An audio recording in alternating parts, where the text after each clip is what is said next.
In primetime news this evening, KPH doctors test positive for COVID-19.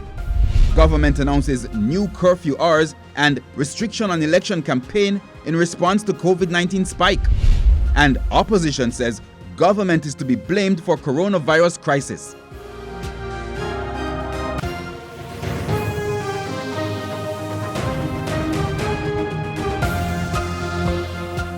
Good evening and welcome to Primetime News. We're live on air and online at onespotmedia.com. I'm Herman Green. And I'm Janella Precious. Also this evening, the Financial Week, Primetime Sports, Sports Commentary, E-Prime and Weather. But before the break, the feedback question. Our feedback question this evening. What are your views on the latest measures to contain the spread of the coronavirus? You can share comments online, facebook.com/Television Jamaica and tweet us at Television Jam.